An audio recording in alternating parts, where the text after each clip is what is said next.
Nossa aula de hoje será sobre os fármacos hipoglicemiantes, né? Aqueles fármacos que vão estar, de certa forma, envolvidos com a questão do diabetes, né? Nós precisamos fazer uma redução da glicemia em pacientes que, por algum motivo, deixou de produzir insulina ou deixou de responder a esse. Aqui nós temos alguns pontos que você deve ser capaz de compreender até o final dessa aula. Por exemplo, o que é o diabetes e os principais tipos de diabetes que nós conhecemos, as complicações derivadas dessa patologia, conhecer a insulina do ponto de vista fisiológico e bioquímico, ou seja, conhecer a sua estrutura química e como é que ela atua nos tecidos, o principal efeito dela sobre os seus alvos, as complicações da insulinoterapia, né? Ao tomar aquele medicamento, o que é que eu posso ter de complicação, e os principais antidiabéticos, que são aquelas medicações utilizadas nesse tipo de tratamento.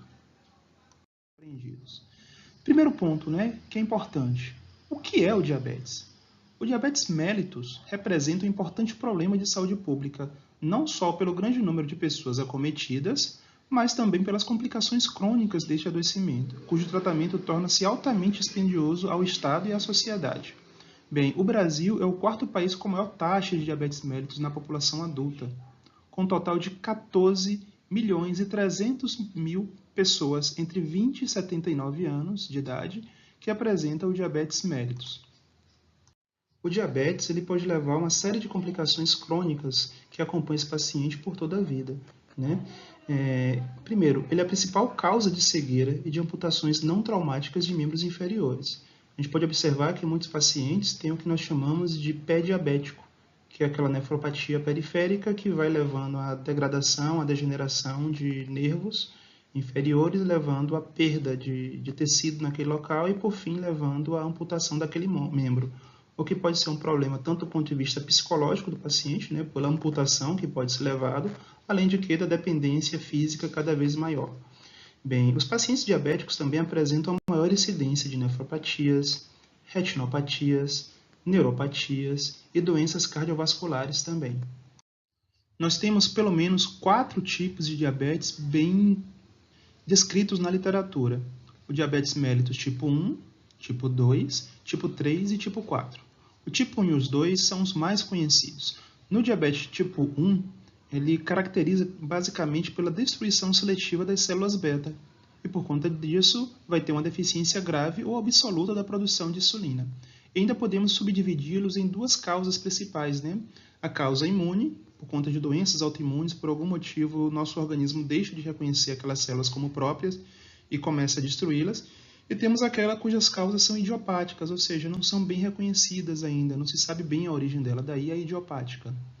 Bem, a terapia de reposição de insulina ela vai ser necessária para a manutenção da vida desses indivíduos que apresentam essas características. Já o diabetes mellitus do tipo 2 não tem nada a ver com a produção de insulina. O problema aí já é outro, vai estar relacionado com os tecidos periféricos, né? Que eles não resistem, eles não respondem à ação da insulina neles. E por conta disso, podemos ter uma deficiência grave na secreção desse hormônio. Os indivíduos podem apresentar também maior resistência ou maior deficiência das células beta, e as anormalidades podem ser discretas ou podem ser graves. Já a designação diabetes mellitus de tipo 3 refere-se a múltiplas outras causas específicas da elevação da glicemia. Observe que a causa específica no tipo 2 ou no tipo 1 poderia ser uma causa idiopática. Isso pode ser devido a problemas pancreáticos, como por exemplo uma pancreatectomia, que seria a retirada completa do pâncreas, inflamações nesse pâncreas, causado por exemplo pela pancreatite, doenças não pancreáticas, terapias farmacológicas, né? Às vezes nós tomamos medicamentos que levam por algum motivo à perda da função celular também. Já no diabetes mellitus tipo 4 é o famoso diabetes gestacional, que é definido como qualquer anormalidade nos níveis de glicose observada pela primeira vez durante a gravidez. Lembre-se que durante a gravidez, a placenta e os hormônios placentários eles criam uma resistência à insulina, que se torna mais pronunciado no último trimestre dessa gravidez. É importante também nós conhecermos a insulina do ponto de vista molecular, como é que se dá a formação dela, né? Primeiramente, nós temos uma molécula proteica que se chama pré-proinsulina. Essa molécula ela serve clivagem nas suas extremidades, formando aquilo que nós conhecemos como a proinsulina, que é essa molécula que está aqui no meio. Essa proinsulina, observe que ela sofreu dobramento dessa proteína, né, com formação de pontes aqui de enxofre, provavelmente, ou desculpa, de sulfeto. E a partir daí nós teremos também mais um processo de clivagem dela, formando o que a gente chama de peptídeo C e formando a insulina propriamente dita. Esse peptídeo C, ele não tem uma função conhecida no organismo até o momento. Entretanto, é importante saber que ele é muito utilizado no acompanhamento de pacientes diabéticos para saber qual a progressão do diabetes dele, porque se você mede insulina e mede peptídeo C e observa que tem uma diferença da proporção entre eles, que deveriam estar em quantidades iguais, então você imagina que essa insulina está sofrendo algum tipo de degradação após a sua síntese, né? E aqui nós temos uma imagem mostrando uma célula beta, onde temos diversos pontinhos pretos, que é a forma de armazenamento dessa insulina no interior dela. Basicamente, uma molécula de zinco ligada a 6 moléculas de insulina, nesse contexto. Essa insulina que foi produzida, que nós vimos agora, ela agora vai sofrer uma estimulação de secreção. Essa estimulação pode se dar por conta da glicose, que está sendo produzida, né? Na presença de glicose, o nosso organismo ele automaticamente começa a produção de insulina, o que é normal, o que é bom para poder reduzir os índices glicêmicos, assim como também a estimulação pela mannose, estimulação por alguns aminoácidos, principalmente a leucina e a arginina. A produção do hormônio glucagon também leva à estimulação da produção de insulina. Mas como assim? Não se esqueça, sempre vivemos em um equilíbrio entre a produção de insulina e glucagon, né, para que o nosso organismo entre em homeostasia. A partir do momento que você produz glucagon, o que acontece? Você começa a ter um aumento da glicemia. E em resposta a essa glicemia, que nós já indicamos aqui sim, pela questão da presença da glicose, nós vamos estimular a produção da insulina também.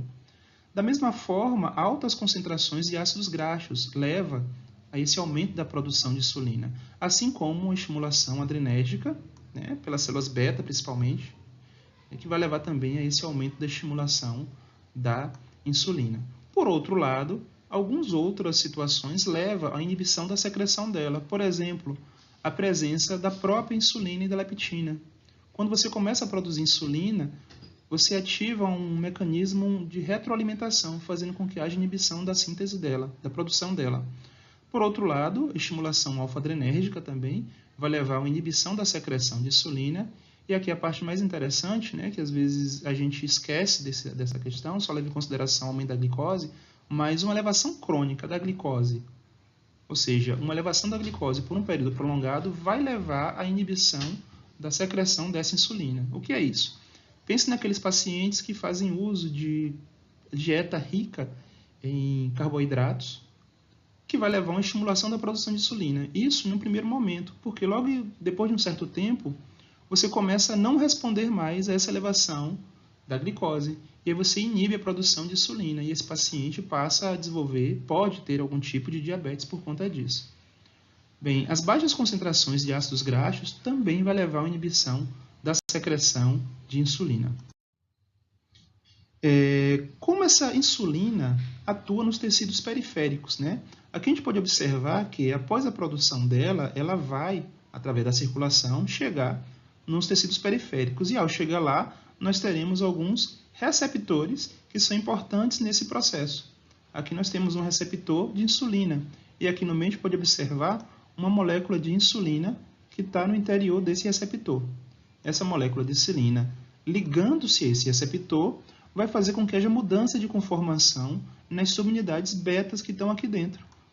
Como a gente pode ver aqui nessa imagem. Essa aqui é a subunidade beta, aqui uma outra subunidade beta. No momento que a insulina se liga nessa subunidade alfa, essas subunidades betas que estão aqui dentro, elas mudam de conformação e vai fazer com que haja uma união da sua parte inferior aqui. E ao se unir, essas duas partes, vai desencadear todo um processo de resposta intracelular, uma série de fosforilações que vai levar a alguns estímulos celulares aí dentro. Essa insulina que foi produzida, agora ela chega ao tecido periférico. E ao chegar ao tecido periférico, né, como nós vimos, teremos os receptores de insulina lá. E na presença desses receptores, teremos uma transdução de sinal que vai levar ao quê? A superficialização, a externalização de receptores, como por exemplo aqui o GLUT4, que é o mais importante desses receptores de glicose. Na presença desse GLUT4 na superfície da célula, vai fazer com que a glicose ela entre na célula. E essa glicose vai ser utilizada para uma diversidade de funções, como, por exemplo, aumento da atividade de glicogênio, sintetase, e síntese de glicogênio por conta disso, assim como múltiplos efeitos sobre a síntese de proteínas. Não se esqueçam que os pacientes diabéticos eles têm uma tendência a ter perda de massa muscular, e essa perda de massa muscular se dá justamente pela perda proteica, né? Pela deixar de produzir as proteínas que compõem o músculo, mas assim como uma série de outras proteínas também. Também teremos lipólise e lipogênese. As duas coisas podem estar presentes, a depender das concentrações de glicose que entra na célula ou qual tecido-alvo que vai estar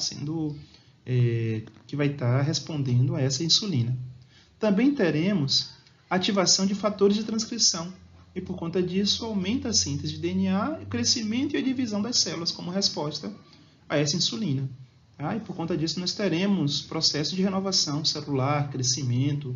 Daí vocês observam a importância dela no nosso